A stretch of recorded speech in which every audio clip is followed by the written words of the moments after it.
Declare me as president, Atiku tells tribunal in final address. This is one of the most brilliant final address in Atiku's final address. And it reads, there are four things that Atiku has told the tribunal over Bola Ahmed Tinubu, that Bola Ahmed Tinubu must be disqualified. Now, number one, the presidential candidate of the People's Democratic Party, Atiku Abubakar, has asked the Presidential Election Petition Court to declare him the winner of the February 25th presidential election, having won in 21 states.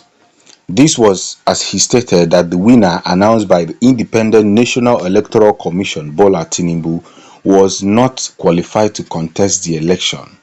That is number one. Bola Ahmed Tinubu was not qualified to contest the election. Number two is Bola Tinubu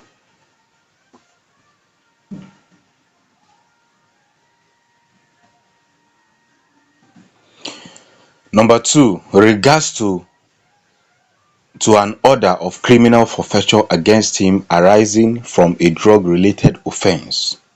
Number three, his declaration of allegiance to a country other than Nigeria. And number four, acquisition of citizenship of another country and presenting a false certificate to the first respondent, INEC.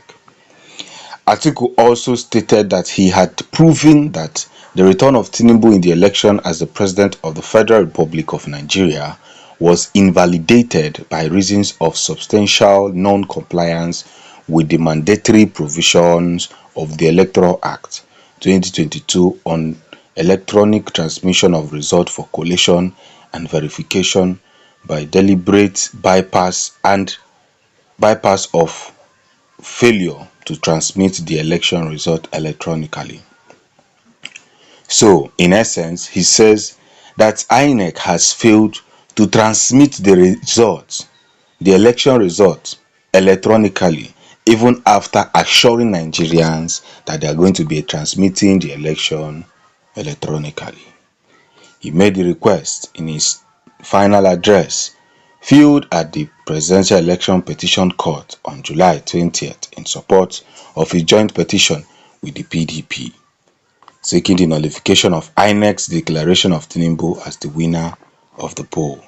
So I now ask, finally Atiku now have the balls to challenge somebody in court. When he won Buhari in 2019, he refused to challenge Buhari in court. Is it because Buhari is an Hausa man? Or because he knows that Buhari is going to fetch out some of his corrupt attributes? I don't know. I'm just asking a question. In the final address, signed by his lead counsel, Chief Chris Uche, SAN, Atiku said that INEC's assertion that he won in 21 states was neither disputed, retracted, debunked, nor claimed to be an error through the proceedings of tribunal so far. So in his claim, INEC has already agreed that he won 21 states. So why is he being resisted from being declared the president of Nigeria? That means if INEC could claim that Atiku won 21 states, what state is left for other presidential candidates to win? INEC had, in its response to Atiku petition, asserted that the PDP presidential candidate won 21 states of the federation in the February 25th presidential poll. The 21 states listed by INEC as having been won by Atiku and the PDP were Adama, Akwa Ibom, Bauchi, Bayelsa, Borno State, Ekiti, Gombe, Jigawa, Kaduna, Kebbi, Nasarawa, Kwara, Katsina, Niger, Kogi, Osun, Sokoto, Zamfara, Taraba, Yobe.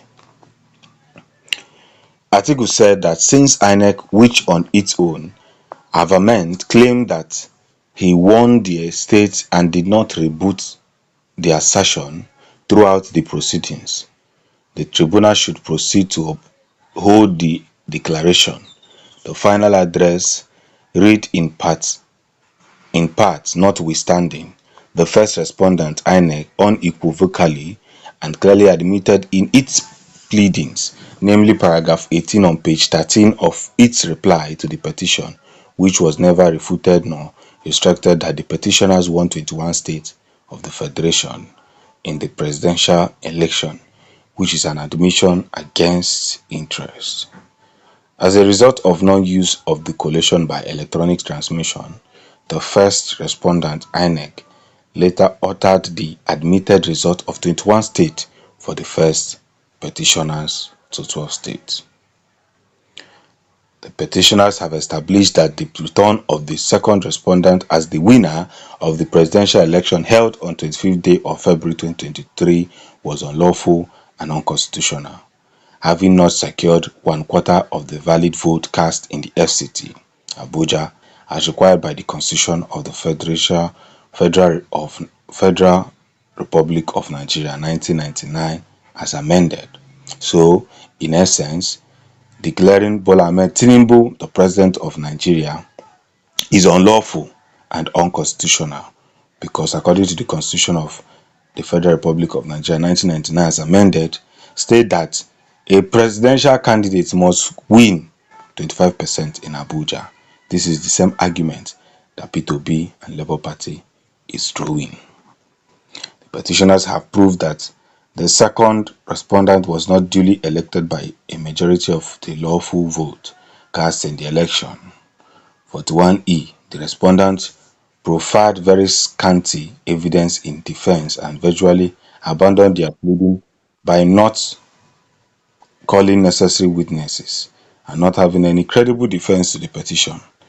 602, we submit with all sense of responsibility that this nation and its judiciary stand at the threshold of history. He added that the fact that a presidential election has never been nullified by the courts in Nigeria before now was not a good reason not to do so now, as according to him it is very just to do so. You see, from this final address, Atiku already made his point clear that the respondent who they claim he won the election did not win the election, owning up that Bola Ahmed Tinubu had forfeited $460,000 in the US related to drugs. Now let's look at the four things he said. He said having regard to an order of criminal forfeiture against him arising from a drug related offense, that is number one. His declaration of allegiance to a country other than Nigeria and acquisition of citizenship, that is number two. And presenting a false certificate to the first respondent, that is lying under oath. So everything that surrounds Bola Ahmed Tinubu already is a red flag, and the country must look into it. The tribunal should look into it. Atiku itself have a truth on this final address, and this is very brilliant. But at the same case, it is only one man who is going to win the tribunal, and that man everybody knows. But is he who proves their case properly. P2B proved his case well. Atiku proved his case probably still good, but APC and INEC did not even prove anything. They didn't make any case for themselves. We'll be bringing you more updates, because at this point the winner is about to be declared. Thanks for supporting the Future News. Peace.